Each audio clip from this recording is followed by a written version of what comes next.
온 가족이 발칵 뒤집혔다. 시아버지가 내 방 문을 벌컥 열었다. 그의 손에는 내 차 키가 흔들리고 있었다. 우리 막내 민호, 운전 연습하게 며칠만 좀 쓰자. 그는 이제 막 운전면허를 딴 도련님을 핑계댔다. 나는 침착하게 그를 바라보았다. 그건 제 개인 재산입니다. 시아버지는 눈을 동그랗게 떴다. 차 좀 쓰는 게 뭐 어쨌다고. 내 아들 차가 바로 내 차지. 나는 더 이상 논쟁하지 않았다. 몸을 돌려 보험사에 차량 도난, 용의자 신원불명이라고 메시지를 보냈다. 경찰은 금방 GPS를 추적했고 서울을 벗어나 부산으로 향하려던 시아버지를 고속도로 톨게이트에서 현장 체포했다. 전화기 너머로 시아버지의 믿을 수 없다는 고함이 들려왔을 때 나는 단호하게 세 글자로 답했다. 합의는 없습니다. 합의는 없습니다. 그 세 글자를 말하고 나는 전화를 끊었다. 전화기 너머 시아버지 김영철의 포효는 마치 누가 목을 조른 듯 갑자기 굳었다. 그의 지금 표정이 눈에 선했다. 경악과 분노, 그리고 믿을 수 없다는 굴욕감. 휴대폰 화면이 어두워지며 아무런 감정의 동요도 없는 내 얼굴이 비쳤다. 창밖은 잔뜩 흐려 있었고 짙은 구름이 낮게 깔려 숨이 막힐 듯 답답했다. 1분도 채 되지 않아 다른 전화가 걸려왔다. 화면에는 남편이라는 두 글자가 깜빡였다. 나는 받지 않았다. 전화는 마치 절망적인 비명처럼 끈질기게 울려 퍼졌다. 곧이어 경찰서에서 전화가 왔다. 차분한 남성의 목소리가 수화기 너머로 들렸다. 박서연 씨 맞으십니까? 저희가 고속도로 진입로에서 용의 차량을 검거했습니다. 용의자 김영철 씨가 본인이 박서연 씨의 시아버지라고 주장하는데 혹시 아는 분이 맞으신지, 그리고 차량 사용에 동의하셨는지 확인 부탁드립니다. 나는 마음을 가다듬고 목소리가 더 명확하게 들리도록 말했다. 경찰관님, 아는 사람 맞습니다. 제 시아버지입니다. 하지만 오늘 그분이 제 차 키를 가져가실 때 저는 명확하게 거부 의사를 밝혔습니다.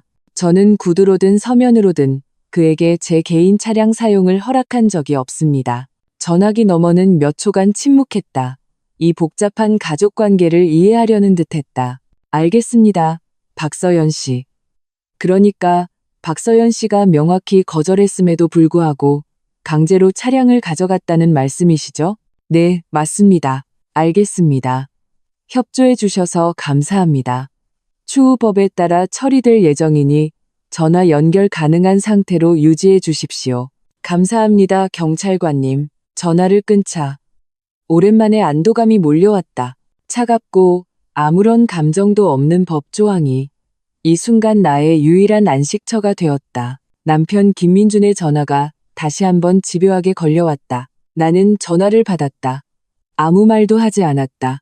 수화기 너머로 먼저 시끄러운 배경 소음이 들려왔다. 여자의 울음소리, 남자의 욕설이 뒤섞여 난장판이었다. 그리고 곧이어 김민준의 하늘을 찌를 듯한 분노를 억누른 목소리가 들려왔다. 모든 글자가 마치 이를 악물고 뱉어내는 것 같았다. 박서연, 너 미쳤어? 네가 지금 무슨 짓을 했는지 알아? 그깟 고물차 하나 때문에 내 아버지를 경찰서에 보내? 그의 단어 선택은 교묘했다. 내 아버지가 아닌 내 아버지. 이 순간 그는 마치 잡혀간 사람이 자신의 친아버지가 아니라 내가 책임져야 할 골칫덩어리인 것처럼 말했다. 내 마음은 차가운 쇠처럼 점점 더 가라앉았다. 김민준 씨. 첫째, 그건 고물차가 아니라 내 돈으로 전액 할부 없이 산 내 차야. 둘째, 경찰서에 간 건 당신 아버지지. 내 아버지가 아니야. 그는 내 말에 막혀 잠시 말을 잃더니 이내 목소리를 높였다. 그 고함은 수화기를 뚫을 기세였다. 우리 아버지라고. 우린 가족이야. 가족 몰라? 당장 경찰서에 전화해서 오해였다고 말해. 그렇지 않으면 우리 가족 체면이 뭐가 되겠어? 내 차가 중요해? 아니면 당신 아버지 체면이 중요해? 나는 차갑게 반문했다. 당연히, 박서연. 너 지금 말장난할 때야? 그는 길길이 날뛰었다. 체면이 돈이야. 가족 간의 정이 돈이냐고. 너 그동안 책 읽어서 배운 게 고작 그거야? 나는 더 이상 이 황당한 비난을 들을 수 없었다. 우리가 가족이라고? 가족이면 내 재산을 마음대로 침해해도 되는 거야? 가족이면 내 개인적인 의사를 짓밟아도 되는 거냐고? 나는 그가 더 이상 소리칠 기회를 주지 않고 바로 전화를 끊었다. 그리고 망설임 없이 그의 번호를 차단 목록에 넣었다. 세상이 드디어 조용해졌다. 하지만 그 고요함은 30초도 가지 못했다. 시어머니의 전화가 빗발치듯 걸려왔다. 전화를 받자마자 천지가 진동하는 통곡 소리가 터져 나왔다. 서연아, 이 천벌 받을 년아. 우리 김씨 집안이 무슨 죄를 지어서 너 같은 재수없는 년을 며느리로 들였을까? 우리 집안을 풍비박산 내야 속이 시원하겠니? 너 양심도 없어? 어서 내 아버지 돌아오게 해. 으헝헝. 날카로운 울음 섞인 욕설과 가슴을 치는 소리가 고막을 찔렀다. 나는 화내지 않았다. 그저 평온하게 휴대폰의 녹음 기능을 켰다. 그리고 휴대폰을 책상 위에 놓고 스피커폰으로 바꿨다. 어머님, 계속하세요. 목소리 좀 더 크게 내주시고요. 녹음해서 저희 부모님께도 들려드리게요. 내 목소리는 작았지만 마치 예리한 수술용 칼처럼 순간적으로 그녀의 통곡을 끊어버렸다. 저희 부모님도 한번 판단해 보시라고요. 당신들이 애지중지 키운 딸이 댁에 시집와서 이런 취급을 받는 게 맞는지, 당신들 온 가족에게 ATM 기계 취급당하는 게 당연한 건지. 전화기 너머는 순간 조용해졌다. 분노와 믿을 수 없다는 감정이 뒤섞인 그녀의 거친 숨소리가 들렸다. 10여 초가 지났을까? 전화는 탁 소리와 함께 끊어졌다. 나는 녹음을 끄고 점점 더 어두워지는 창밖을 보았다. 마음속은 차갑게 얼어붙었다. 이것이 시작에 불과하다는 것을 알았다. 거대한 폭풍우가 몰려오고 있었다. 예상대로 20분도 채 되지 않아 현관문에서 도어락 비밀번호 누르는 소리가 들렸다. 곧이어 김민준이 잔뜩 화가 난 채로 들이닥쳤다. 그의 눈은 핏발이 서 있었고 관자놀이에 혈관이 툭툭 튀어나왔다. 마치 전쟁터에서 패하고 돌아온 황소 같았다. 그는 내 앞으로 돌진해 와서 내 코를 향해 손가락질했다. 극도의 분노 때문에 손가락이 미세하게 떨리고 있었다. 박서연, 우리 집이 우스워. 지금 당장 경찰서 가서 고소 취하하고 집에 와서 아버지께 무릎 꿇고 사죄해. 나는 소파에 앉아 분노로 일그러진 그의 얼굴을 올려다보았다. 내가 한때 깊이 사랑했던 그 얼굴이 지금은 너무나 낯설고 추악하게 보였다. 문득 너무나 우스웠다. 그가 전화를 받은 후 지금까지 내 차를 찾았는지에 대한 관심은 한마디도 없었다. 내가 놀라지는 않았는지 묻는 말도 없었다. 그의 모든 분노는 오로지 자신의 체면이 구겨졌다는 것, 그리고 내가 그의 아버지라는 그 우스꽝스러운 가장의 권위에 도전했다는 것에서 비롯되었다. 김민준, 나는 천천히 일어서서 그의 눈을 똑바로 쳐다보며 한 글자 한 글자 명확하게 말했다. 첫째, 내 차는 혼전 개인 재산이고 독립적인 법적 공증도 받았어. 당신 아버지는 내 동의 없이 멋대로 차 키를 가져가 차를 몰고 나갔지. 법적으로 이건 절도야. 둘째, 난 고소 취하 안 해. 사과도 안 할 거고. 잘못한 사람은 그 사람이지 내가 아니야. 셋째, 나는 잠시 말을 멈추고 점점 더 험악해지는 그의 얼굴을 보며 차갑게 마지막 몇 마디를 뱉었다. 우리 집이 우습다고 생각한 게 아니라 당신이 나 박서연을 너무 우습게 봤던 거야. 이 김영철은 결국 구류되지 않았다. 가족 내부의 분쟁이고 실질적인 재산 피해가 발생하지 않았다는 이유로 경찰은 그에게 몇 시간 동안 훈방 조치를 한 후 각서를 받고 집으로 돌려보냈다. 하지만 그 소위 훈방 조치라는 것이 그에게는 평생의 치욕과 다름없었다. 나는 김민준에게 거의 반강제로 시댁으로 끌려갔다. 그는 오는 내내 한마디도 하지 않고 단지 내 손목을 뼈가 으스러질 듯한 힘으로 꽉 쥐고 있을 뿐이었다. 나는 저항하지 않았다.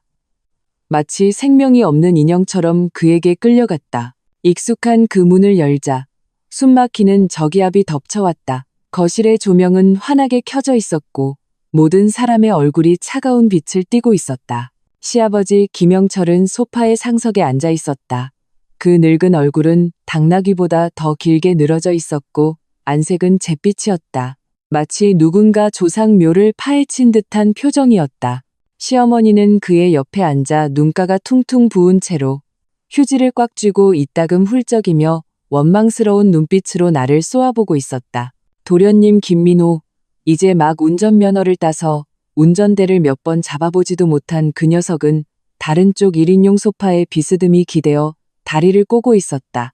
한 손으로는 스마트폰을 만지작거리며 다른 한편으로는 눈초리로 나를 도발적으로 훑어보았다. 이 세 식구는 마치 삼자대면이라도 하듯 진을 치고 있었다. 김민준이 나를 앞으로 휙 밀었다. 나는 비틀거리다 겨우 중심을 잡았다. 그는 즉시 내 귓가에 다가와 우리 둘만 들을 수 있는 목소리로 나지막이 명령했다. 빨리 아버지께 사과해.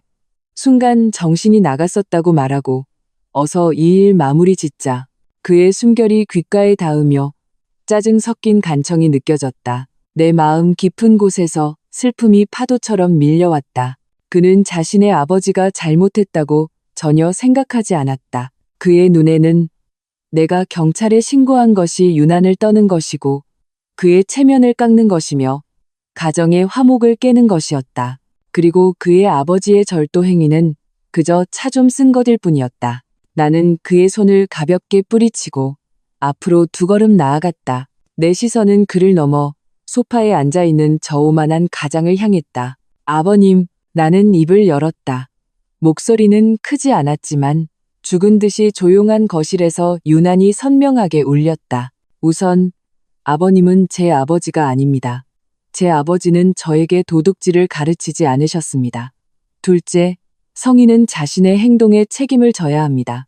오늘 경찰서에 가신 건 제가 보낸 게 아니라 아버님 자신의 행동이 초래한 결과입니다. 이게 진짜 미쳤구나. 시아버지는 갑자기 손 뺀 듯 찻잔을 바닥에 내동댕이 쳤다. 뜨거운 찬물과 깨진 사기 조각이 사방으로 튀었고 한 조각은 내 발치까지 튕겨 나왔다. 그는 벌떡 일어나 손가락으로 나를 가리키며 온몸을 부들부들 떨었다. 그래, 박서연. 아주 대단해지셨어. 감히 내 시아비를 경찰에 신고해? 내 눈에 어른은 있기는 한 거냐. 김민주는 그 모습을 보고 마치 꼬리를 밟힌 고양이처럼 펄쩍 뛰었다. 그는 내 어깨를 거칠게 누르며 낮게 소리쳤다. 박서연, 입 닥쳐. 사과하라고 했지. 시어머니도 이때다 싶어 눈물을 훔치며 좋은 사람 역할을 하기 시작했다. 서연아, 어떻게 내 아버지한테 그렇게 말할 수 있니? 다 우리 민호 생각해서 그런 거지. 동생 운전 연습 좀 시켜서 도로에서 안전하게 다니게 하려던 거 아니겠니? 다 한 가족인데 내 것 따질 게 뭐 있니? 내가 그렇게 빡빡하게 구니 우리 모두 마음이 상하지. 맞아요. 도련님 김민호가 드디어 스마트폰을 내려놓고 빈정거리며 입을 열었다. 형수님, 이제 외국계 회사 부장님이라 돈도 잘 벌고 잘 나가시니 우리 같은 시골 출신 가난한 식구들은 눈에 차지도 않겠죠. 우리가 뭐라도 조금 뺏어갈까봐 전전긍긍 하시는 거 아니에요? 차 한 대 가지고 경찰서까지 갈 일이에요? 모르는 사람이 보면 우리가 형수님한테 무슨 짓이라도 한 줄 알겠네. 한 명은 달래고 한 명은 비꼬고 정말 환상의 호흡이었다. 그들은 능숙하게 나에게 불효, 속 좁음, 시댁 무시라는 딱지를 붙이고 자신들은 피해자로 둔갑시켰다. 그리고 나는 가해자, 집안의 화목을 깨는 악인이 되었다. 나는 이 가족의 파렴치한 모습에 기가 막혀 헛웃음이 나왔다. 내 시선은 그들 한 명 한 명을 훑었다. 시어머니의 가식적인 자비, 도련님의 고소해야 하는 표정, 그리고 내 남편 김민준의 초조함과 분노. 마지막으로 내 시선은 다시 김영철에게로 돌아갔다. 그는 가족들이 나를 포위 공격하는 형세에 만족한 듯 다시 소파에 앉았다. 그는 헛기침을 한 번 하고 너에게 마지막 기회를 주겠다는 듯한 은혜로운 자세를 취했다. 이 일을 해결할 방법이 없는 건 아니야. 그는 탁자를 두드리며 모든 권력을 쥔 듯한 말투로 말했다. 첫째, 네가 앞으로 또 이런 망신스러운 짓을 하지 못하도록 오늘부터 내 차 키는 내가 보관하겠다. 둘째, 네가 오늘 이렇게 소란을 피워서 우리 민호가 놀랐다. 정신적 충격을 받았으니 네가 보상해야 해. 1억 원 내놔. 정신적 피해 보상금으로. 나는 내 귀를 의심했다. 내 차를 훔치려다 실패해놓고 거꾸로 나에게 차키 보관 권한을 넘기라고 도둑을 신고했더니 거꾸로 도둑 가족에게 정신적 피해 보상금을 주라고. 이건 파렴치한 수준을 넘어 완전히 강도의 논리였다. 분노가 발끝에서부터 머리 꼭대기까지 치솟아 온몸에 피가 끓어오르는 것 같았다. 나는 그들이 당연하다는 듯 내가 감사해야 하기를 기다리는 표정을 보며 입가의 냉소가 점점 더 깊어졌다. 돈은 한 푼도 못 드립니다. 나는 김영철의 시선을 맞받아치며 명확하게 말했다. 그리고 그 차는 내일 당장 팔아버릴 겁니다.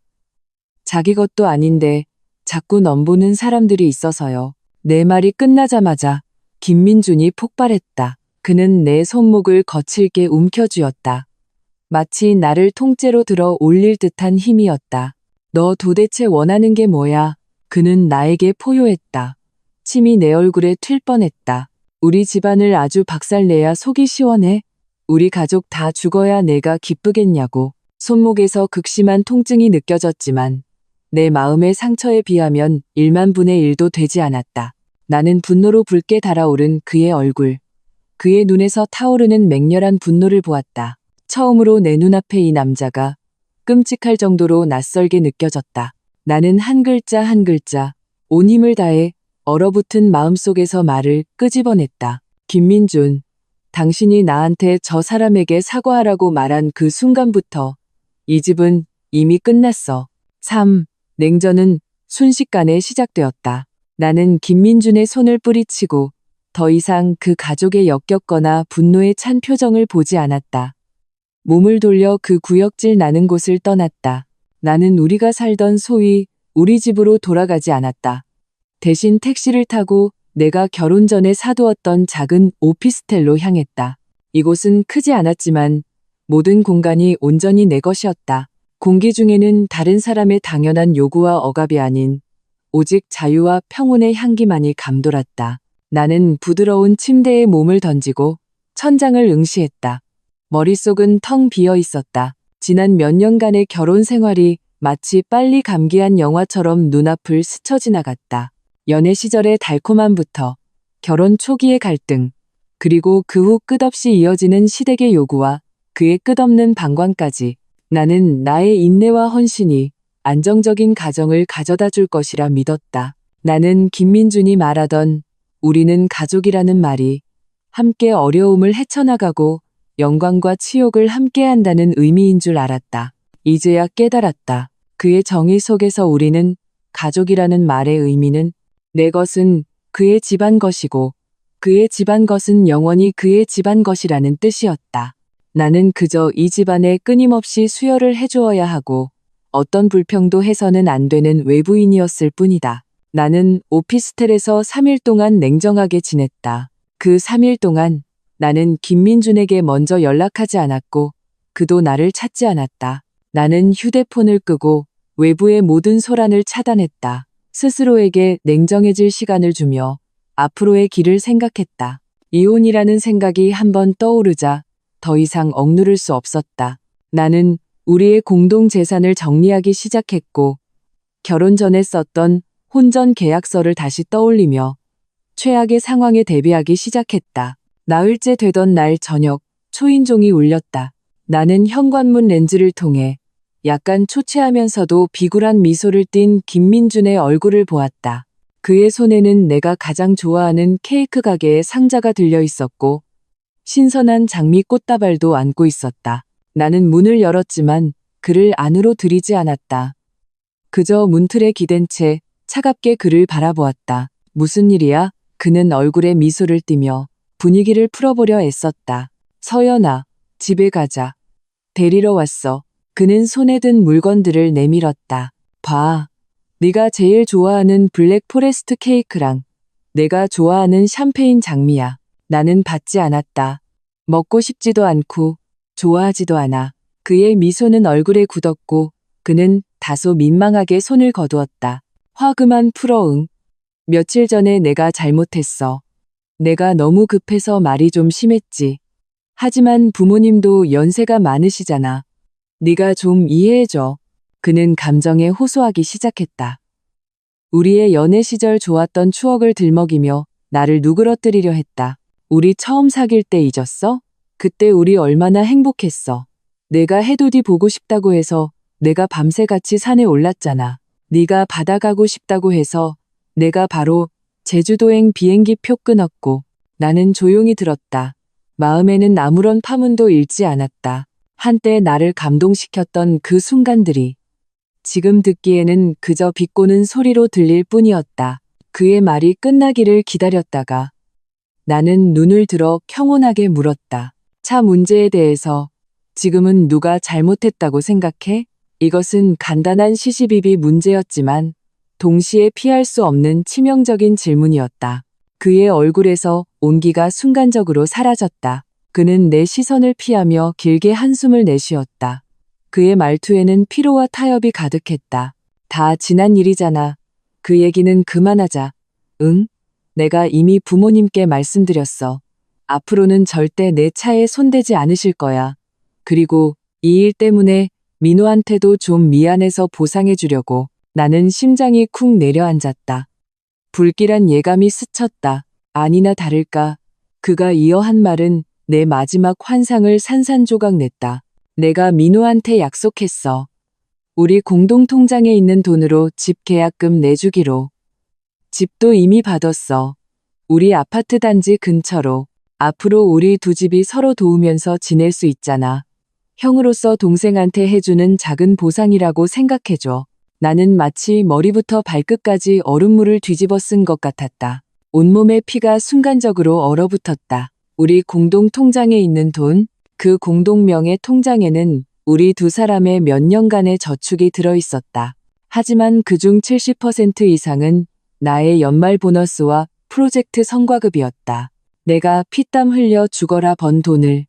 그는 약속했어라는 가벼운 말 한마디로 그 백수 건달 같은 동생에게 집을 사주는 데 쓰겠다는 것이다. 그것도 보상이라는 명목으로. 무슨 보상? 내 차를 훔치려다 실패하고 도리어 내가 신고해서 정신적 충격을 받은 것에 대한 보상? 황당했다. 이보다 더 황당할 수는 없었다. 내 손발은 차가워졌고 머릿속은 윙윙거리며 거의 사고가 불가능했다. 나는 떨리는 손으로 휴대폰을 꺼내 은행 앱을 열었다. 익숙한 그 계좌의 잔액이 세 자릿수밖에 남지 않은 것을 보았을 때 나는 영혼이 완전히 빠져나간 것 같았다. 3천만 원, 3천만 원이 고스란히 사라졌다. 김민주는 내 귓가에서 여전히 떠들어대고 있었다. 심지어 약간 공을 세운 듯한 의기양양한 말투였다. 걱정 마. 이 돈은 내가 너한테 빌린 걸로 할게. 나중에 내가 승진해서 월급 오르거나 민호가 돈 벌면 꼭 갚을게. 다 한 가족이잖아. 네가 나를 동생 앞에서 체면도 못 세우는 형으로 만들고 싶진 않지? 나는 고개를 들어 이 위선으로 가득 찬 얼굴을 보았다. 지난 몇 년간의 사랑과 온정은 이 순간 거대한 웃음거리로 변해버렸다. 나는 그를 보았다. 그는 나를 보았다. 우리 사이에는 보이지 않는 깊은 심연이 가로놓여 있었다. 그 안에는 나의 모든 사랑, 신뢰, 그리고 결혼에 대한 기대가 묻혀 있었다. 내 마음은 이 순간 완전히 죽었다. 한참이 지나서야 나는 겨우 내 목소리를 되찾았다. 마치 나와 상관없는 일을 말하듯 평온하게. 김민준, 우리 이혼하자. 너 또 무슨 소리 하는 거야? 김민준은 이혼이라는 두 글자를 듣자 얼굴에 걸고 있던 온화한 가면이 순식간에 짜증으로 바뀌었다. 그는 눈살을 찌푸리며 마치 철없는 아이를 보듯 말했다. 박서연, 나 너랑 이런 소꿉장난할 시간 없어. 나 일도 바쁘고 집안일도 산더미인데 너 좀 성숙해질 수 없어? 나는 그를 보며 한 글자라도 더 말하는 것이 내 인생을 낭비하는 것이라고 느꼈다. 나는 더 이상 그와 실랑이하지 않았다. 그저 조용히 문을 닫았다. 그와 그의 손에 들린 케이크, 장미를 내 세상 밖으로 차단했다. 문 밖에서는 그의 화가 난 노크 소리와 욕설이 들려왔다. 나는 못 들은 척했다. 나는 거실로 돌아와 소파에 앉아 휴대폰 은행 앱에 눈에 거슬리는 이체 기록을 보았다. 이체 시간은 바로 오늘 오전. 수취인은 김민호. 나는 이체 성공 화면을 캡처해서 저장했다. 그리고 김민준과 나의 지난 몇 년간의 급여 명세서와 그 공동명의 통장에 내가 입금했던 모든 거액의 거래 내역을 찾아냈다. 증거는 산처럼 쌓여 있었다. 다음 날, 나는 바로 회사에 하루 휴가를 냈다. 나는 울지도, 소란을 피우지도 않았다. 대신 서울에서 가장 유능한 이혼 전문 변호사를 만났다. 이 변호사는 40대 중반에 영리하고 노련해 보이는 여성이었다. 내 설명을 다 듣고 내가 제공한 모든 증거를 검토한 후 그녀는 코에 걸친 금태 안경을 밀어 올리며 확신에 찬 어조로 말했다. 박서연 씨, 걱정 마세요. 혼인법에 따라 혼인관계가 지속되는 동안 어느 한쪽이 배우자의 동의 없이 거액의 부부 공동재산을 제3자에게 증여한 경우 그 증여 행위는 무효입니다. 전액 회수할 권리가 있습니다. 그리고 그녀는 내 휴대폰에 저장된 메시지 기록을 가리켰다. 박서연 씨가 사후에 김민준 씨에게 명확히 반대 의사를 표현하고 돈을 돌려달라고 요구했지만 그가 거절했죠. 이것은 그가 악의적으로 공동재산을 빼돌렸다는 유력한 증거가 될 수 있습니다. 그 메시지 기록은 내가 변호사를 만나기 전에 의도적으로 만든 것이었다. 나는 다른 휴대폰 번호로 김민준에게 메시지를 보냈다. 김민준, 통장에 있던 3천만 원은 내가 투자하려고 모아둔 돈이야. 당장 돌려줘. 그의 답장은 경멸과 오만으로 가득했다. 꿈깨.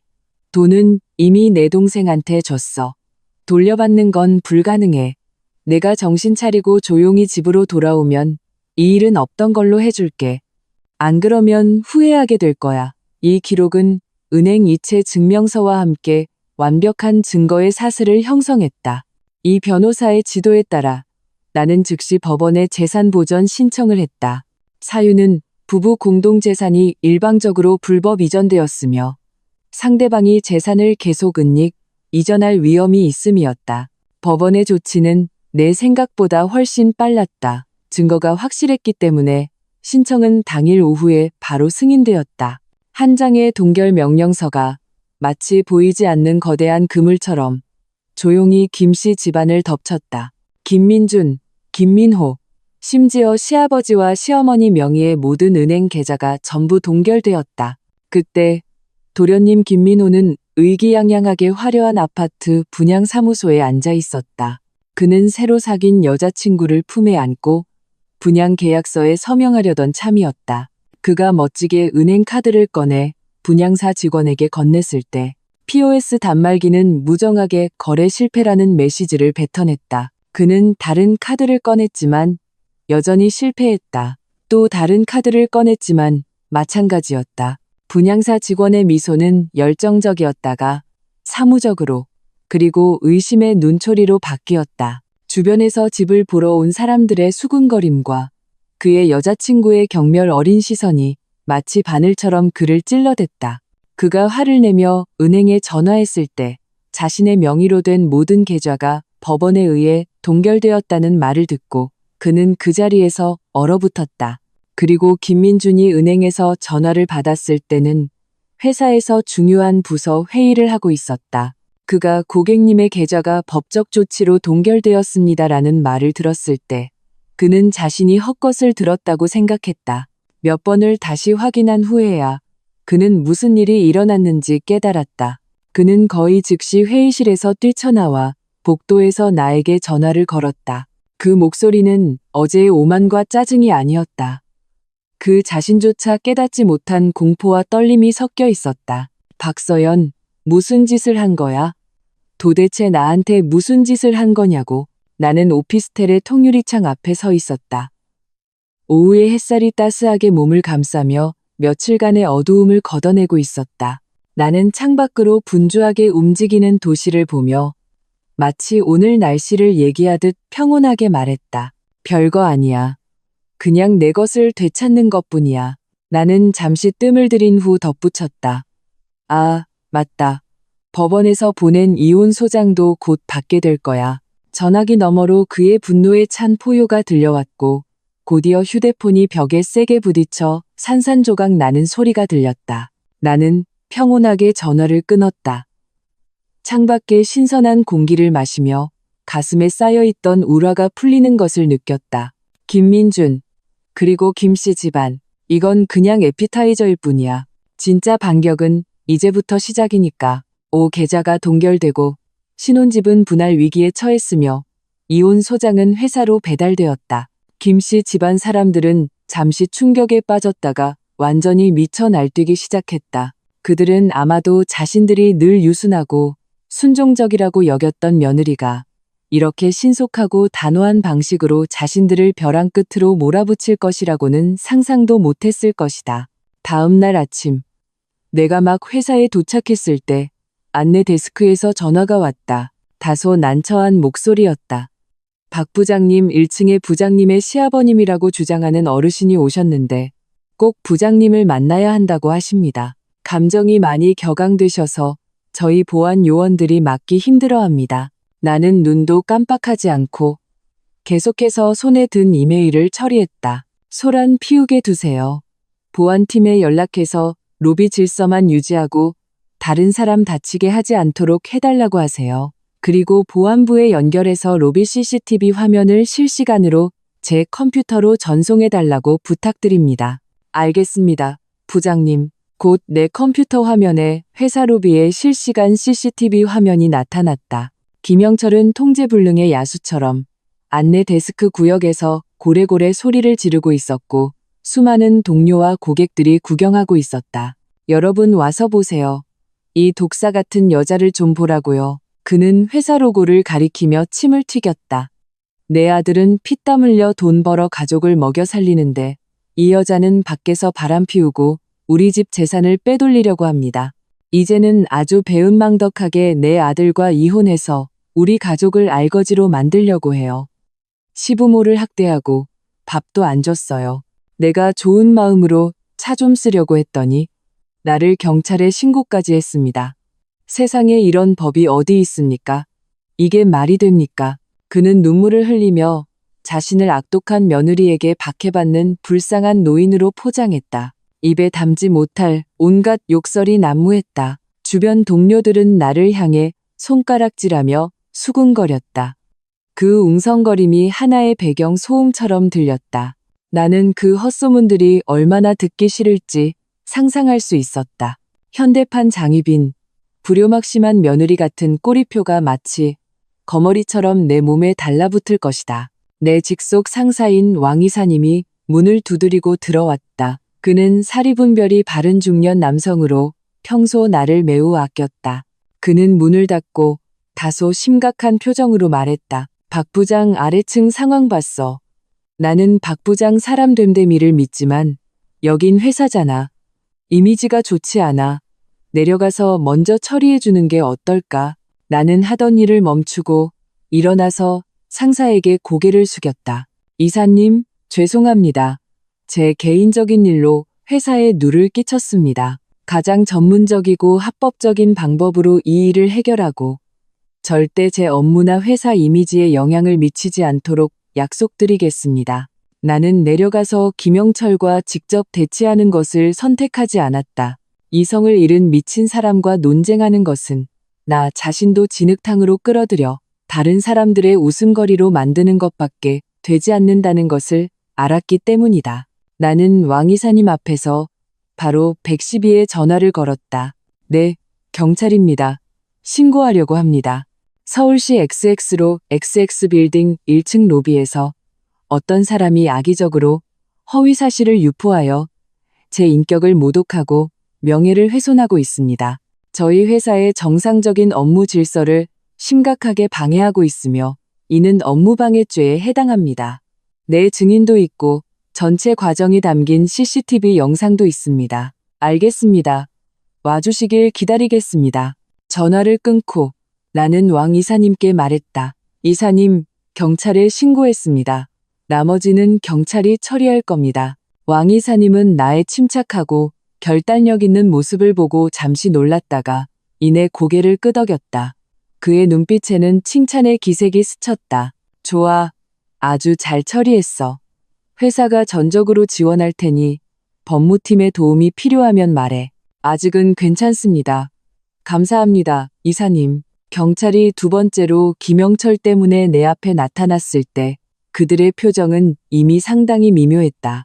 그들이 회사 보안 요원의 진술을 듣고 완전한 CCTV 영상을 확인한 후 두말 없이 바로 업무방해 및 명예훼손 혐의로 여전히 난동을 부리던 김영철을 현장에서 연행했다. 두 명의 경찰에게 양팔이 붙들려 끌려 나가면서도 김영철은 여전히 로비에 있는 사람들을 향해 소리쳤다. 보세요. 이 여자가 얼마나 악독한지. 또 나를 경찰에 신고했어요. 나를 죽이려고 작정했어요. 그 꼴사나운 모습은 내가 이전에 침착하게 경찰에 신고하던 전문적인 이미지와 선명한 대조를 이루었다. 나는 회사에서 분별력 있는 사람이라면 누가 옳고 그른지 알 수 있을 것이라고 믿었다. 동시에 내 휴대폰이 미친 듯이 진동하기 시작했다. 각종 친척, 동창, 친구들의 단톡방에서 김민준이 나를 미친 듯이 헐뜯고 있었다. 그는 나를 탐욕스럽고 악독한 꽃뱀 이미지로 만들었다. 내가 결혼 시작부터 계획적으로 자기 집 재산을 노렸다고 말했다. 그는 눈물을 흘리며 내가 얼마나 비인간적인지, 어떻게 자기 아버지를 2번이나 경찰서에 보냈는지, 어떻게 자기 동생의 병원비로 쓸 목숨 같은 돈을 동결시켰는지 호소했다. 사실 김민호는 아주 건강했다. 그는 심지어 우리 부모님께 연락해서 내가 밖에서 만난 딴 놈에게 홀려서 남편과 자식을 버리려 한다고 과장해서 울부짖었다.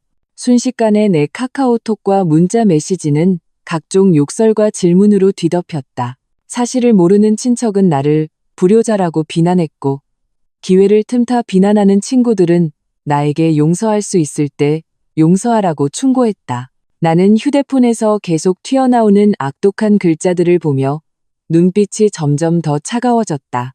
분노만으로는 지금 내 기분을 설명할 수 없었다. 그것은 배신과 모함이 극에 달했을 때 오히려 생겨나는 일종의 차분한 살이었다. 김민준, 김씨 집안, 너희들은 여론과 직장 내 압박으로 나를 굴복시킬 수 있을 거라고 생각했겠지. 너무 순진해. 너희들이 더러운 물을 한 바가지 더 퍼부을수록 내 손에 든 칼은 더 날카로워질 뿐이야. 이 빚은 원금에 이자까지 쳐서 전부 받아낼 테니까. 6. 법원의 정식 재판이 열리기 전 절차에 따라 재판 전 조정 기회가 한 번 있었다. 김민주는 마지막으로 한 번 더 이야기하자고 나를 불렀다. 그는 우리 사이에 남은 마지막 정까지 법정에서 산산조각 내고 싶지 않다고 말했다. 장소는 그의 먼 친척이 운영하는 식당의 별실이었다. 내가 문을 열고 들어섰을 때 나는 이것이 결코 마지막 대화가 아니라 치밀하게 계획된 함정이라는 것을 알았다. 김씨 집안 식구들이 모두 모여 있었다.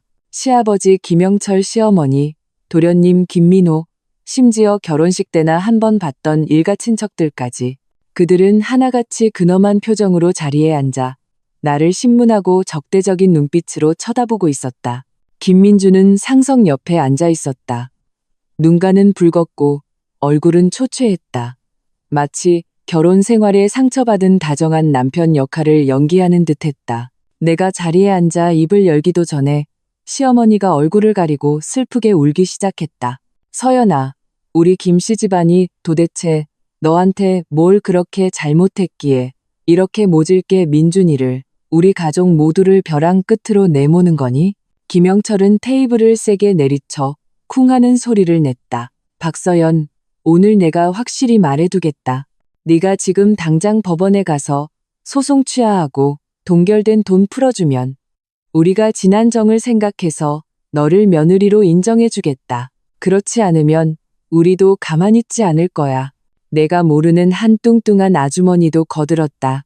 맞아요, 서연 씨. 부부는 침대머리에서 싸우고 침대 발치에서 화해하는 법인데 무슨 일을 좋게 말로 풀지 못하고 법정까지 가요. 얼마나 창피한 일이에요. 민준 씨가 얼마나 힘들어하는지 좀 봐요. 그들은 너나 할 것 없이 도덕적 납치를 계속했다. 마치 내가 용서받지 못할 죄인인 것처럼. 김민주는 토끼처럼 붉어진 눈으로 드디어 입을 열었다. 그의 목소리는 쉬어 있었고 배신당한 고통으로 가득했다. 서연아, 우리 지난 몇 년간의 감정이 고작 그 3천만 원짜리밖에 안 되는 거야? 돈 때문에 정말 나를, 우리 가정을, 내 동생의 미래를 망치려는 거야? 그는 자신이 이 가정을 위해 얼마나 헌신했는지, 일이 얼마나 힘들었는지, 내 부모님께 얼마나 잘했는지 애틋하게 나열하기 시작했다. 우리 과거의 추억을 회상하며 감정이 격해졌을 때는 악어의 눈물 몇 방울을 흘리기까지 했다. 그 연기력은 오스카상을 받아도 아깝지 않을 정도였다. 나는 조용히 그의 연기를 들었다. 마음은 아무런 동요도 없었고 오히려 좀 웃겼다. 별실의 모든 사람들이 말을 마치고 모든 시선이 나에게 집중되었을 때, 내가 뉘우치기를 기다리고 있을 때, 나는 비로소 천천히 가방에서 서류 몇 장을 꺼냈다. 나는 서류를 회전 테이블 위에 가볍게 놓고 테이블 중앙으로 밀었다. 다들 말씀 마치셨나요? 내 목소리는 작았지만 어떤 의심도 허용하지 않는 힘이 실려 있어 별실 전체가 순간 조용해졌다. 그럼 이제 제가 말할 차례네요. 나는 검지를 뻗어 가장 위에 있는 서류의 표지를 가볍게 두드렸다. 내 시선은 김민준을 향했고 입가에는 차가운 미소가 걸려 있었다. 우리 지금 사는 신혼집 계약금 5천만 원이었지. 그때 당신은 시댁에서 3천만 원, 당신이 2천만 원 냈다고 나한테 말했었지. 맞아? 김민주는 잠시 멈칫했다. 내가 갑자기 이 얘기를 꺼낼 줄은 몰랐던 것 같았다. 그는 무의식적으로 고개를 끄덕였다. 맞아. 왜? 시아버지와 시어머니도 당연하다는 듯 심지어 약간의 자부심까지 띈 표정이었다. 마치 그 3천만 원이 자신들의 엄청난 은혜인 것처럼 내 얼굴의 미소가 더 커졌다. 하지만 그 미소는 눈에는 닿지 않았고 오히려 사람을 오싹하게 만들었다. 그런데 여기 내가 가진 혼전 재산 공증서에는 내 개인 계좌에서 결혼 전에 4번에 걸쳐 당신 어머니 계좌로 총 4천만 원을 이체한 기록이 명확하게 적혀 있어. 그리고 여기 당신 개인 은행 계좌의 거래 내역도 있는데 당신이 말한 2천만 원을 모으는 기간 동안 당신 계좌의 가장 큰 단일 입금액은 900만 원뿐이었어. 당신 그의 연말 보너스였지. 내 시선은 천천히 자리에 있는 모든 사람들, 특히 김영철과 시어머니의 이미 변하기 시작한 얼굴을 훑었다. 즉, 우리 신혼집 계약금 5천만 원 중에 당신 집안은 실제로는 100만 원밖에 내지 않았다는 거야. 당신은 900만 원을 그리고 나머지 4천만 원은 전부 내 돈이었어. 김민준, 당신이 말한 시댁에서 3천만 원 냈다는 건 도대체 어떻게 마련한 거지? 하늘에서 떨어졌나? 아니면 당신 집은 돈을 찍어내기라도 해?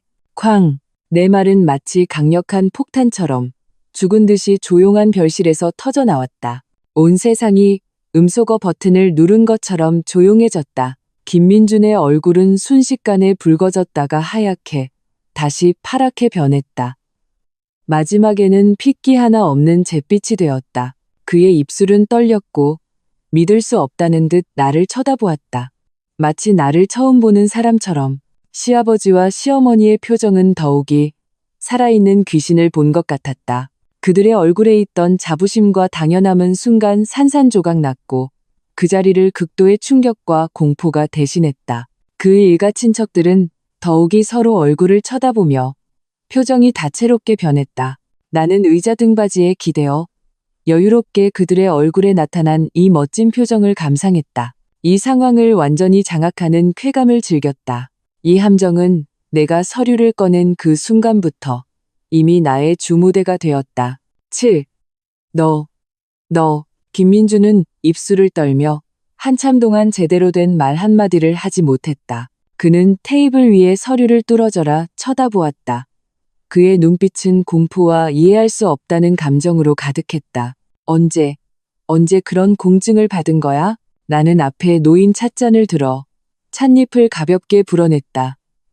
동작은 우아하고 침착했다. 당신이 처음으로 승진해서 오른 월급이 든 통장을 당신 어머니께 맡겼을 때 내 목소리는 담담했지만 마치 무거운 망치처럼 김민준의 심장을 세게 내리쳤다. 그는 온몸이 굳어버렸다. 맞다. 그가 그 선택을 한 순간부터, 즉 우리의 공동재산을 그의 어머니에게 맡긴 그 순간부터 나는 그에 대해, 이 집안에 대해 모든 신뢰를 잃었다. 그 4천만 원을 이체할 때 나는 일부러 메모란에 대여금이라고 적었다. 그리고 그 공증서는 내가 나 자신을 위해 남겨둔 마지막 퇴로였다. 나는 그것이 영원히 꺼내질 날이 오지 않기를 바랐다. 안타깝게도 그와 그의 가족의 탐욕이 친히 그 길을 막아버렸다. 나는 찻잔을 내려놓고 시선이 다시 날카로워졌다. 그 4천만 원, 당시 내가 당신 어머니께 이체할 때, 구두로는 집 살 때 급하게 쓰는 돈 빌려주는 거라고 약속했었지. 이제 원금의 이자까지 전부 돌려받겠어. 그리고 우리 결혼 전에 혼전 계약서도 썼잖아. 거기에는 결혼 후 재산 귀속과 신혼집 지분 분할에 대해 명확히 적혀 있어. 각자의 출자 비율에 따라 엄격하게 계산하기로. 나는 김민준의 잿빛 얼굴을 보며 한 글자 한 글자 판사가 판결을 내리듯 말했다. 출자 비율에 따르면 이 신혼집의 지분 80%는 내 거야. 지난 몇 년간 집값이 오른 부분에 대해서도 내 몫인 80%를 돌려받아야겠어. 당신이 악의적으로 빼돌린 부부 공동재산 3천만 원에 대해서는 법에 따라 이혼 시 분할해서 당신은 적게 받거나 아예 못 받을 수 있어. 나는 당신이 빈손으로 나갈 것을 요구해. 그리고 당신의 혼인 파탄 책임과 당신 가족이 나에게 준 정신적 피해에 대해 당신이 나에게 위자료로 2억 원을 추가로 배상할 것을 요구해. 내 말이 끝나자마자 시어머니는 미친 듯이 소리를 지르며 달려들었다. 손을 뻗어 테이블 위에 서류를 낚아채려 했다. 헛소리 마. 이 나쁜 년. 내가 피를 토하며 거짓말을 하는구나. 돈은 우리 집 돈이야.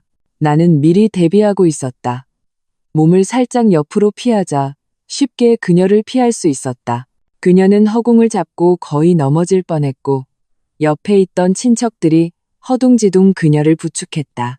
나는 이 닭과 개처럼 싸우는 소동을 냉담하게 바라보다가 마지막으로 시선을 이미 잿빛이 된 김민준에게 고정했다.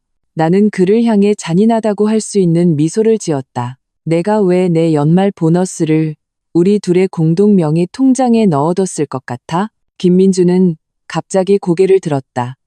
그의 눈에는 완전한 절망이 담겨 있었다. 나는 그를 얼음지옥으로 떨어뜨릴 답을 조용히 말했다. 당신이 그 돈을 빼돌려서 증거를 남기게 하려고. 두 번째 반전, 심장을 찌르는 말. 김민준은 벼락을 맞은 듯 의자에 완전히 주저앉았다.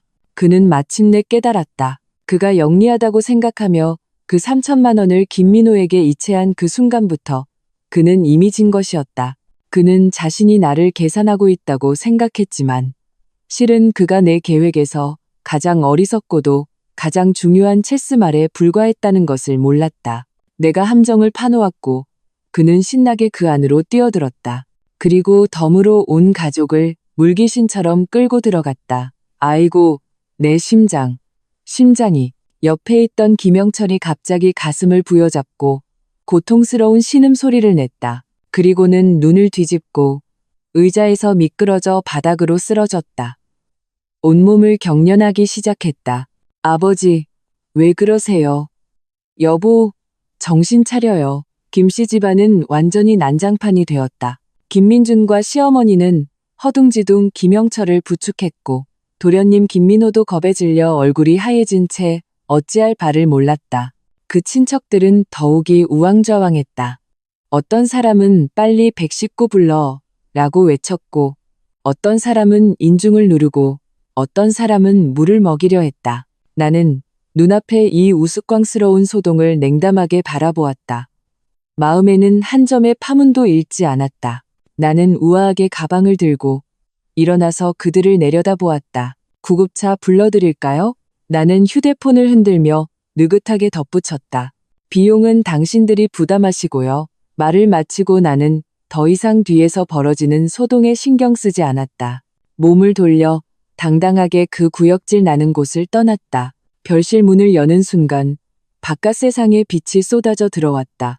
나는 길게 숨을 내쉬었다. 정말 좋다. 사실 나는 이 가족의 파렴치함의 끝을 과소평가했다. 혹은 막다른 길에 몰린 개가 얼마나 미친 짓을 할 수 있는지 과소평가했다. 김영철의 심장병은 구급차가 도착하기 전에 기적적으로 나았다. 함정은 파국으로 끝났고 김 씨 집안은 완전히 수가 막혔다. 법적으로 그들은 완패했다. 여론전에서는 우리 회사 법무팀이 강력한 어조의 내용 증명을 김민준의 회사로 직접 보냈다. 즉시 당사 직원에 대한 명예훼손을 중단할 것. 그렇지 않으면 법적 책임을 묻겠다는 내용이었다. 김민준은 상사에게 불려가 면담을 했고 쥐구멍에라도 들어가고 싶은 심정으로 다시는 인터넷에 한 글자도 쓰지 못했다. 돈도 잃고 집도 잃을 위기에 처하고 자신의 아들 김민준은 빚더미에 앉게 될 것을 보자 늘 보물처럼 여기던 막내 아들 김민호가 드디어 막가파로 나왔다. 그날 나는 퇴근하고 지하 주차장으로 막 들어섰을 때 휴대폰이 진동했다. 모르는 번호로 온 문자 메시지였다. 개 같은 년, 내가 날 엿먹였으니 너도 무사하지 못할 거야. 알아서 증거 내놓고 소송 취하해라. 안 그러면 오늘 꽃이 왜 붉은지 알게 해줄 테니. 나는 문자를 보고 눈빛이 차가워졌다. 예상했던 바였다. 사실 문자를 받기 전부터 나는 불길한 낌새를 느꼈다. 회사를 나설 때부터 뒤에서 불순한 의도를 가진 시선이 나를 따라오는 것을 느꼈다. 나는 티를 내지 않았다. 퇴근할 때 일부러 바로 차를 타러 가지 않고 회사 건물 아래에서 사람이 가장 많고 CCTV가 가장 촘촘한 상업거리를 한 바퀴 돌았다. 그리고 미리 카카오톡으로 회사 보안팀의 장 팀장에게 메시지를 보냈다. 내 주차 공간 번호를 알려주고 5분 후에 두 사람을 데리고 와달라고 부탁했다. 이 모든 것을 마친 후에야 나는 천천히 주차장으로 들어갔다. 주차장의 빛은 다소 어두웠고 텅 빈 공간에 내 하이힐 소리가 울려 퍼졌다. 내가 내 주차 공간 옆에 도착해서 차 문을 열려고 할 때 옆 기둥 뒤에서 갑자기 세 사람이 튀어나왔다. 선두에 선 것은 바로 도련님 김민호였다. 그의 뒤에는 알록달록한 머리를 한 불량배 두 명이 따라붙었다. 딱 봐도 좋은 놈들은 아니었다. 그들은 반원형으로 나를 포위했다. 형수님, 별일 없으셨어요? 김민호는 입꼬리를 비틀며 악랄한 미소를 지었다. 방금 보낸 문자 받았죠? 나는 일부러 겁에 질린 척 한 걸음 물러서며 손에 든 가방을 가슴에 꼭 껴안았다. 김민호, 너 뭐 하는 거야? 여기 CCTV 다 있어. CCTV. 김민호는 비웃으며 내 머리 위에서 붉은 불빛을 깜빡이는 카메라를 가리켰다. 저거 고장난 지 오래야. 오늘 온 건 형수님이랑 좋게 얘기 좀 하려고 온 거지. 그는 나에게 한 걸음 다가왔다. 탐욕스러운 시선이 내 품에 안긴 가방에 꽂혔다. 가방 내놔. 안에 있는 그 소위 증거라는 원본들 다 나한테 넘겨. 그리고 내일 아침에 얌전히 법원 가서 소송 취하해. 안 그러면 그의 옆에 있던 노란 머리 불량배가 손에 든 야구방망이를 흔들며 음산하게 웃었다. 안 그러면 오늘 내 예쁜 얼굴에 꽃을 피워주지. 평생 휠체어에서 살게 해줄 테니까. 노골적인 협박이었다. 나는 겉으로는 겁에 질려 얼굴이 하얗게 질리고 몸을 미세하게 떨었지만 가방을 꽉 쥔 손은 조용히 가방 안주머니로 들어가 차갑고 단단한 물체를 꽉 쥐었다. 내가 새로 산 강화판 호신용 스프레이였다. 돈 드릴게요. 저 좀 보내주세요. 네? 나는 울먹이는 목소리로 말했다. 돈. 김민호는 세상에서 가장 큰 농담을 들은 듯 말했다. 내가 우리랑 이혼하면 우리 집 돈이 다 내 돈이 되는데? 난 돈 필요 없어. 내 손에 든 그거랑 내가 소송 취하하는 게 필요해. 그는 그렇게 말하며 두 불량배에게 눈짓했다. 가서 가방 뺏어와. 두 불량배가 희죽거리며 나에게 달려들었다. 그들이 나에게 다가오는 그 순간 나의 모든 위장은 순간 사라졌다. 내 손에 든 호신용 스프레이를 가장 앞에 달려오던 김민호의 얼굴을 향해 맹렬히 분사했다. 악! 김민호는 돼지 멱다는 소리를 내며 순간적으로 눈을 가리고 고통스럽게 바닥에 쓰러져 뒹굴었다. 강한 자극성 냄새가 나는 주황색 액체가 그의 얼굴을 뒤덮었고 불에 타는 듯한 통증에 그는 순간적으로 전투력을 상실했다. 다른 두 불량배가 멍하니 있는 사이에 내 손에 든 또 다른 무기, 고음량 구조 경보기가 이미 울리고 있었다. 삐, 삐, 삐, 날카롭고 귀를 찢을 듯한 경보음이 순간 지하 주차장 전체에 울려 퍼졌다. 그 두 사람은 이 갑작스러운 변화에 놀라 계속 뺏어야 할지 도망쳐야 할지 망설였다. 바로 그때 멀리서 급한 발소리와 함께 고함 소리가 들려왔다. 움직이지 마. 뭐하는 놈들이야. 보안팀장이 젊고 건장한 보안 요원 2명을 데리고 경비봉을 들고 달려오고 있었다. 그 두 불량배는 상황이 불리한 것을 깨닫고 바로 도망치려 했다. 하지만 그들이 어떻게 훈련된 보안 요원들을 상대할 수 있겠는가. 몇 걸음 가지 못해 한 명씩 발에 채여 넘어지고 단단히 제압당했다. 나는 침착하게 휴대폰을 꺼내 바닥에서 신음하는 김민호와 보안 요원들에게 제압당한 두 불량배를 촬영하기 시작했다. 나는 김민호 옆으로 걸어가 그를 내려다보며 말했다. 김민호, 강도 미수의 고의 상해까지. 너도 성인이니까 내 행동에 책임을 져야지. 경찰이 3번째로 김씨 집안일로 출동했을 때 팀을 이끌던 그 베테랑 경찰관은 나를 보는 눈빛이 미묘함에서 깊고 숨김없는 동정으로 바뀌어 있었다. 그들이 상황을 파악하고 김민호와 그의 친구 2명을 함께 수갑을 채워 연행했을 때 온 세상이 조용해졌다. 이번에는 가정불화가 아니었다. 이것은 형사 사건이었다. 막내 아들이 형사 구속되었다. 죄명은 강도 미수와 고의상해. 일단 유죄 판결이 나면 최소 3년형부터 시작이다. 이 소식은 마치 청천벽력처럼 김씨 집안 사람들의 마지막 남은 요행과 존엄을 완전히 무너뜨렸다. 그들은 드디어 두려움을 알게 되었다. 이번에 그들은 나에게 욕설 전화를 걸지도 또 다른 함정을 파지도 않았다. 그들은 가장 원시적이고 가장 비굴한 방식으로 무릎을 꿇고 용서를 빌었다. 그들은 내 오피스텔로 오지도 내 회사로 찾아오지도 않았다. 대신 바로 우리 부모님 댁으로 찾아갔다. 그날은 마침 주말이라 내가 부모님과 식사하려고 집에 가 있었다. 초인종이 울렸을 때 어머니가 문을 열러 가셨다. 문이 열리자 김씨 집안 3사람, 김영철, 시어머니, 김민준이 마치 미리 연습이라도 한 듯 털썩 소리를 내며 일제히 우리 어머니 앞에 무릎을 꿇었다. 어머니는 깜짝 놀라 연신 뒤로 물러섰다. 이게 무슨 짓이에요? 어서 일어나세요. 김영철은 이전의 오만함과 횡포는 온데간데 없었다. 늙은 얼굴은 눈물 콧물로 범벅이 되어 손을 들어 자기 뺨을 세게 2번 내리쳤다. 사부인, 제가 잘못했습니다. 제가 늙어서 노망이 났습니다. 제가 못난 놈입니다. 자식 교육을 잘못 시켜서 민호 같은 짐승을 키웠습니다. 제발 서연이에게 손을 들어 우리 민호를 용서해달라고 빌어주십시오. 걔는 아직 젊습니다. 감옥에 갈 수는 없습니다.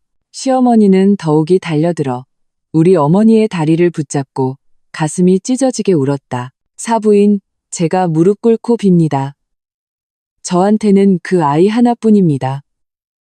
걔가 감옥에 가면 저도 살 수 없습니다. 제발 서연이를 설득해서 합의서 한 장만 써달라고 해주세요. 저희 뭐든지 다 하겠습니다. 뭐든지 다 할게요. 그리고 김민준. 한때 내 코를 가리키며 자기 아버지에게 무릎 꿇으라고 했던 그 남자는 지금 내 앞에서 무릎을 꿇고 이마를 차가운 바닥에 대고 쿵쿵 소리를 내며 머리를 조아리고 있었다. 서연아, 내가 잘못했어. 내가 정말 잘못했어. 그의 목소리는 절망과 후회로 가득했다. 내가 쓰레기였어. 내가 어리석은 효자였어. 내가 널 지켜주지 못해서 내가 이렇게 많은 상처를 받게 했어. 제발 우리 과거의 정을 생각해서 이번 한 번만 용서해줘. 내가 민호를 구해준다면 내가 뭐든지 다 할게. 시키는 건 뭐든지 할게. 우리 부모님은 평생 정직하게 살아오신 분들이라 이런 상황을 겪어본 적이 없었다. 한동안 어찌할 바를 몰라 하셨다. 어머니는 마음이 약해져 그들을 일으키려 하셨지만 아버지가 막으셨다. 아버지는 굳은 얼굴로 나를 보며 눈빛으로 내 의사를 물으셨다. 나는 처음부터 끝까지 그저 조용히 소파에 앉아 바닥에서 이 추태를 부리는 세 사람을 내려다보았다. 그들이 꼬리를 흔들며 구걸하는 모습을 보며 내 마음은 아무런 동요도 없었고 오히려 우스웠다. 이렇게 될 줄 알았으면 왜 그랬을까? 내가 그들 온 가족에게 비난받을 때 그들이 언제 마음 약해진 적이 있었나? 김민준이 내 피땀 어린 3천만 원을 빼돌릴 때 그가 언제 조금이라도 정을 생각했나? 김영철이 내 회사에 와서 난동을 부리고 김민호가 사람을 시켜 나를 위협했을 때 그들이 언제 오늘 같은 날이 올 것이라고 생각이나 했을까? 이제야 잘못을 알았다고요? 나는 차갑게 입을 열었다. 목소리에는 온기가 없었다. 늦었어요. 내 말에 무릎 꿇고 있던 세 사람의 몸이 동시에 굳었다. 김민주는 갑자기 고개를 들었다. 얼굴에는 눈물과 절망이 걸려 있었다. 그는 주머니에서 미리 준비해 온 듯한 합의서를 꺼내 두 손으로 받쳐들고 내 앞으로 기어왔다. 안 늦었어, 서연아, 안 늦었어. 그는 합의서를 나에게 건넸다. 봐. 내가 변호사랑 상의해서 만든 거야. 나는 모든 재산을 포기할게. 집도 내 거고, 차도 내 거고. 우리 공동명의 통장에 남은 돈이랑 내 명의의 모든 예금까지 전부 내 거야. 나는 빈손으로 나갈게. 제발 합의서 한 장만 써줘서 민호가 집행유예라도 받게 해줘. 감옥에는 가지 않게. 제발. 나는 그 합의서를 보고 또 그들의 눈에 비친 마지막 지푸라기라도 잡으려는 듯한 절망적인 빛을 보았다. 내 마음속에 갑자기 더 대담하고 더 악독한 계획이 떠올랐다. 나는 일부러 오랫동안 생각하는 척했다. 그들의 심장이 목구멍까지 차오를 정도로 오랫동안, 그리고 그들이 거의 절망하려 할 때 나는 천천히 고개를 끄덕였다. 좋아요. 나는 그들의 눈이 순간적으로 빛나는 것을 보며 느긋하게 덧붙였다. 하지만 조건이 있어요. 10. 무슨 조건? 한 개가 아니라 100개라도 다 들어줄게. 김민주는 마치 구명줄이라도 잡은 듯 간절하게 나를 쳐다보았다. 나는 즉시 내 조건을 말하지 않았다. 대신 시선을 옆에 무릎 꿇고 있는 마찬가지로 긴장과 기대로 가득 찬 시아버지와 시어머니에게로 돌렸다. 합의서를 써주는 건 좋아요. 하지만 김민준 씨가 저를 도와서 판사님께 보여드릴 연극을 한 편 해야 해요. 나는 잠시 뜸을 들이고 그들의 의아한 눈빛을 보며 내 시나리오를 연출하기 시작했다. 제 변호사님이 그러시는데 우리가 혼전 계약서가 있긴 하지만 판사님이 재산 분할 판결을 내릴 때 여전히 어느 정도의 재량권이 있다고 하더라고요. 집을 100% 제 것으로 확실히 하기 위해서 저는 더 강력한 증거가 필요해요. 나는 김영철과 시어머니를 보았다. 두 분 어르신께서 저와 함께 공증사무소에 가셔서 진술서를 하나 작성해 주셔야 해요. 내용은 당시 집을 살 때 제가 두 분께 이체했던 4천만 원이 대여금이 아니라 두 분이 제 효심에 감동해서 저 개인에게 자발적으로 무상증여한 혼전 재산이며 김민준 씨와는 무관하다는 내용으로요.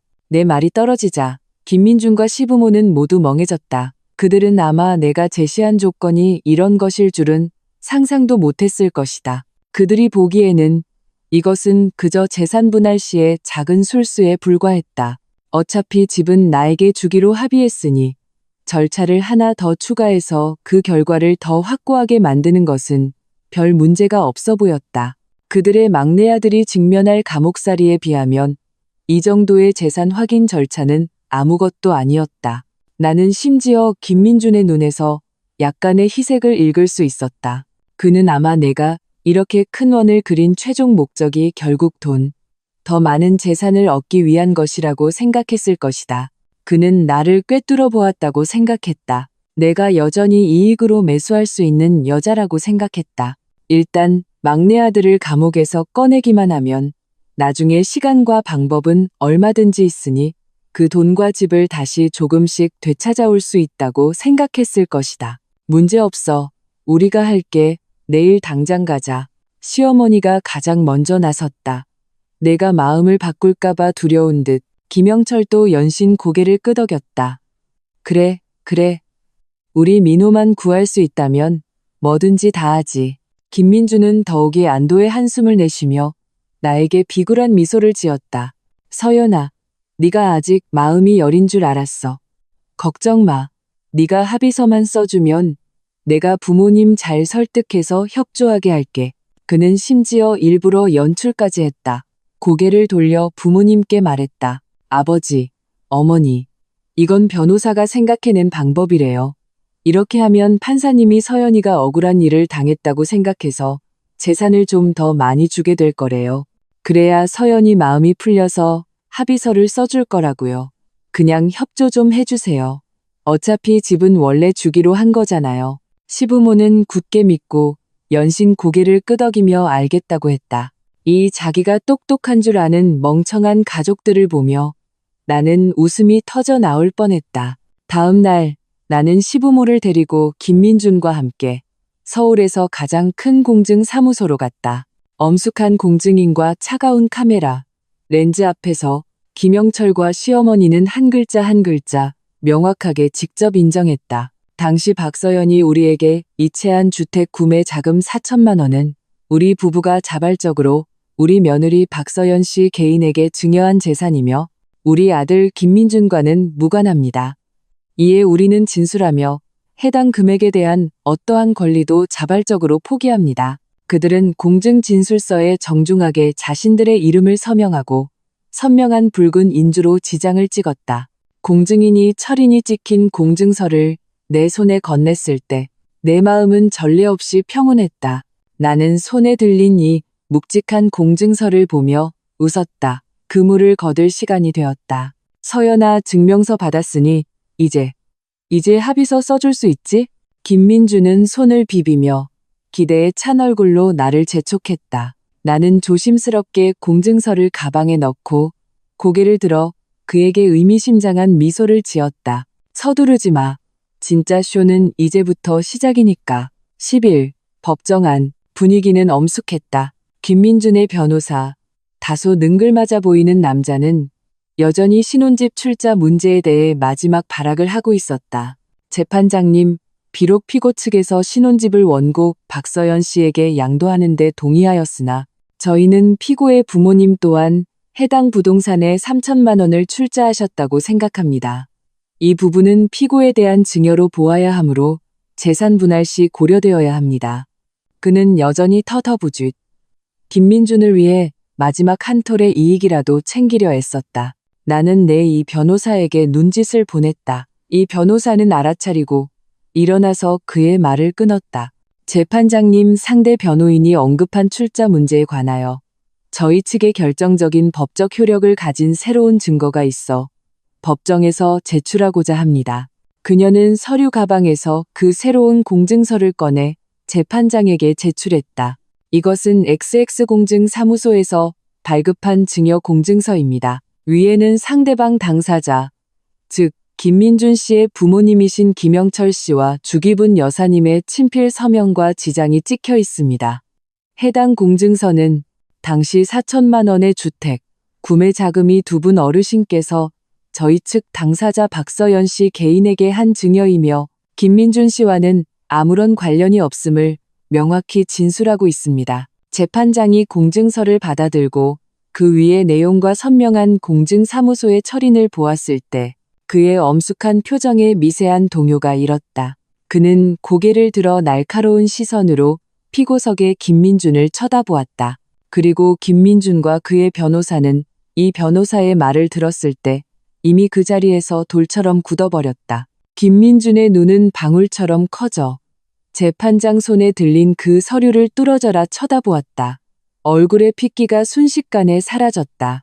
그는 마침내 깨달았다. 내가 그의 부모님을 공증사무소에 데려간 것이 결코 재산을 더 받기 위함이 아니었다는 것을, 그것은 그의 마지막 생명줄을 끊어버리기 위함이었다. 그는 친히 사기 결혼의 확실한 증거를 내 손에 쥐어준 것이었다. 이 변호사의 목소리는 냉정하고 힘이 넘쳤다. 법정 안에 울려 퍼졌다. 재판장님, 저희가 이전에 제출한 증거와 결합해 볼 때 저희는 이것이 더 이상 단순한 이혼 분쟁이 아니라고 생각할 이유가 충분합니다. 상대방은 혼인 중에 악의적으로 부부 공동 재산을 빼돌렸을 뿐만 아니라 그 가족은 저희 측 당사자에게 장기간에 걸쳐 정신적 압박, 언어 폭력, 명예훼손, 심지어 신체적 안전에 대한 위협과 침해를 가했습니다. 더 중요한 것은 그들은 혼인 성립 초기부터 신혼집 출자라는 중대한 사실에 대해 저희 측 당사자를 기망했다는 점입니다. 저희는 이것이 혼인을 빙자한 계획적인 사기 결혼 행위이며 그 목적은 저희 측 당사자의 재산을 편취하기 위함이었다고 믿을 만한 이유가 있습니다. 사기 결혼이라는 네 글자는 마치 천둥처럼 김민준의 머리 위에서 터졌다. 그는 온몸에 힘이 빠져 의자에 완전히 주저앉았다. 나는 천천히 일어서서 원고석을 넘어 그의 절망적인 얼굴을 차갑게 쳐다보았다. 합의서요? 내 목소리는 크지 않았지만 자리에 있는 모든 사람이 들을 수 있을 만큼 명확했다. 김민호는 이미 성인입니다. 그는 자신의 강도 행위에 대해 응당한 대가를 치러야 합니다. 그의 인생을 내가 책임져 줄 이유는 없습니다. 그리고 당신들도 당신들 가족의 탐욕, 파렴치함, 그리고 기만에 대한 대가를 치러야 할 겁니다. 나는 잠시 말을 멈추고 가방에서 마지막 증거 하나를 꺼냈다. 내가 원래는 사용하고 싶지 않았지만 이제는 더 이상 어떤 정도 남겨둘 필요가 없다고 생각한 증거였다. 그것은 USB였다. 재판장님, 이 안에는 피고 김민준 씨가 혼인 중에 다른 여성과 부적절한 관계를 맺은 대화 기록과 숙박업소 출입 증거가 담겨 있습니다. 비록 본 사건의 재산 분할과 직접적인 관계는 없으나 그가 혼인 파탄의 유책 배우자로서 전혀 반성의 기미가 없음을 증명하기에 충분합니다. 나는 USB를 법원 경위에게 건넸다. 이것은 낙타의 등을 부러뜨린 마지막 지푸라기였다. 김민주는 그 USB를 보고 마치 악마를 본 듯 눈의 마지막 빛마저 완전히 꺼져버렸다. 방청석에서 김영철과 시어머니는 이미 잿빛 얼굴이 되어 온몸을 떨고 있었지만 한마디도 하지 못했다. 12. 최종 판결은 마치 뒤늦게 찾아온 정의의 선고처럼 모든 굴욕과 추함을 씻어냈다. 법원은 나의 대부분의 소송 청구를 받아들였다. 이혼을 허가한다. 혼인 중 공동재산인 아파트는 원고 개인 소유로 한다. 피고는 판결 효력 발생 후 30일 이내에 무조건적으로 원고의 명의 이전 절차에 협조하고 남은 주택담보대출 중 원출자 비율에 따라 피고가 부담해야 할 부분을 일시불로 지급한다. 피고가 악의적으로 빼돌린 부부 공동재산 3천만 원은 전부 원고 소유로 한다. 피고가 혼인 중 기망, 혼외정사 등 다수의 중대한 귀책 사유가 있고 그 가족이 원고에게 심각한 신체적 및 정신적 피해를 입혔으므로 법원은 피고가 원고에게 위자료로 1억 원을 추가 배상할 것을 판결한다. 도련님 김민호는 강도 미수, 업무방해 등 여러 죄가 병합되어 징역 1년 6개월을 선고받았다. 판결이 내려진 날, 김씨 집안은 완전히 무너졌다. 그들은 나에게서 한 푼의 이득도 챙기지 못했을 뿐만 아니라 생존의 기반이었던 집을 완전히 잃었다. 막내 아들은 감옥에 갔고 큰아들은 빈손으로 쫓겨났을 뿐만 아니라 무거운 빚과 사기 결혼남이라는 꼬리표를 달게 되었다. 평판은 땅에 떨어졌다. 나는 곧 그 역겨운 추억으로 가득한 집을 팔았다. 거액의 매매 대금을 받은 날, 날씨는 참 좋았다. 나는 조금의 미련도 없이 나 자신에게 긴 휴가를 주었다. 나는 휴대폰 번호를 바꾸고 유럽 비자를 발급받아 편도 항공권을 예약했다. 공항에서 탑승을 준비하기 전 나는 예전 휴대폰 유심으로 김민준이 보낸 마지막 문자 메시지를 받았다. 단 4글자였다. 정말 후회해. 나는 그 문자를 보고 웃었다. 진심에서 우러나오는 홀가분한 웃음이었다. 그리고 나는 평온하게 그를, 그리고 주소록에 있는 김씨 집안과 관련된 모든 연락처를 전부 차단하고 삭제했다. 전원을 끄고 유심칩을 빼서 옆에 있는 쓰레기통에 버렸다. 비행기는 활주로를 미끄러지듯 달리다가 가속하고 마침내 구름을 향해 솟아올랐다. 나는 창밖으로 내가 거의 30년을 살았던 그 도시가 내 눈앞에서 점점 더 작아지는 것을 보았다. 마지막에는 흐릿한 빛의 점으로 변했다. 나는 이것이 끝이 아니라 나 박서연의 멋진 인생의 새로운 시작이라는 것을 알았다. 전례 없는 자유와 홀가분함이 나를 감쌌다. 세상은 이렇게 넓은데 드디어 나 자신만을 위해 떠나볼 수 있게 되었다.